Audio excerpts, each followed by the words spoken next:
যে একটি কবিতা নিয়ে এসেছে, আমরা আসুন তার কাছ থেকে কিছু শুনি। নাসির হোসাইন, এক্স বুয়েটিয়ান। আরে প্রশ্ন সংগ্রাম,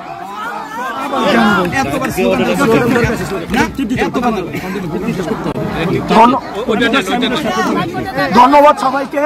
আমি নাসির হোসেন, ধন্যবাদ সবাইকে। আমি নাসির হোসেন, 99 বুয়েট। আমি একটা 8 লাইনের কবিতা বলতে চাই। আমাদের মনের কথা, আমাদের মনের কথা। আমি হ্যালো ভলান্টিয়ার, প্লিজ রাস্তাটা ক্লিয়ার রাখেন, রাস্তাটা ক্লিয়ার রাখেন। হ্যালো হ্যালো, আমি নাসির হোসেন, বুয়েট 99। আমি আমাদের মনের কথা 8 লাইনের কবিতার মাধ্যমে বলতে চাই। কবিতার নাম স্বাধিকার,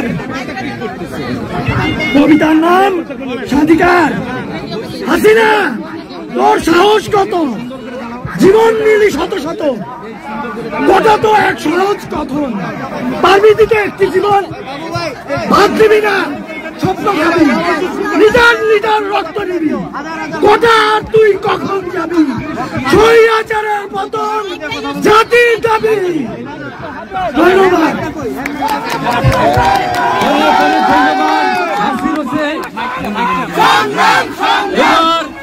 এবার আমন্ত্রণ জানাচ্ছি, এবার বক্তব্য রাখার জন্য অনুরোধ জানাচ্ছি অন্যতম সৈনিক, আন্দোলন করে চলেছেন গত 16 বছর ধরে, মেধা চৌধুরী মুন্নি। মেধা চৌধুরী মুন্নিকে সংক্ষিপ্ত বক্তব্য রাখার জন্য অনুরোধ জানাচ্ছি।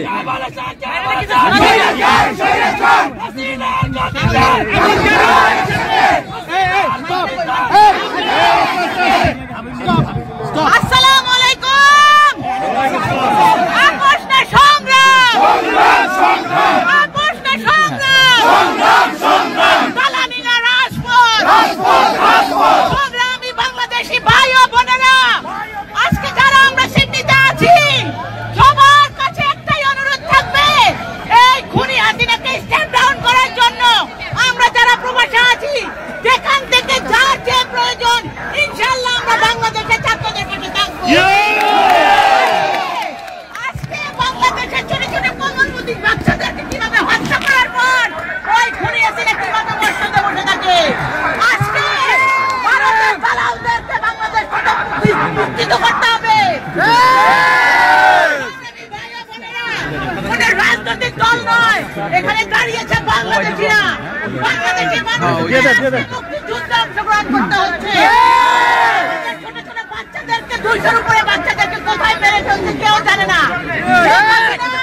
তুমি বিডিআর খাইছো, শেখ হাসিনা তুমি শাপলা চত্বরে হিফাজত খাইছো, শেখ হাসিনা তুমি বর্ডারে আমার ভাইদের মারছো, তুমি বাংলাদেশের এভিডেন্স খাইছো, শেখ হাসিনা তুমি বাংলাদেশের অর্থ খাইছো, শেখ হাসিনা তুমি বাংলাদেশের ব্যাংকগুলো দেউলিয়া করছো, শেখ হাসিনা তারপর তুমি কিভাবে ক্ষমতায় থাকো? তোমার ওই গণভবনের কৃষি খামার আমরা ভেঙে দিব।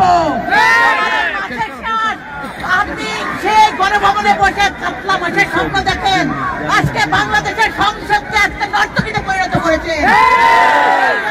স্বাধীন করেছিল, আমি একজন মুক্তিযোদ্ধা সন্তান।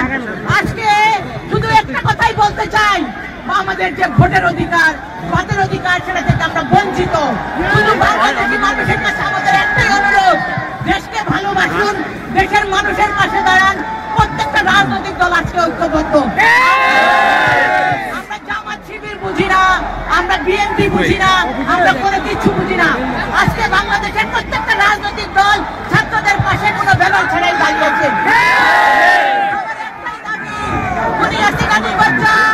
বাংলাদেশ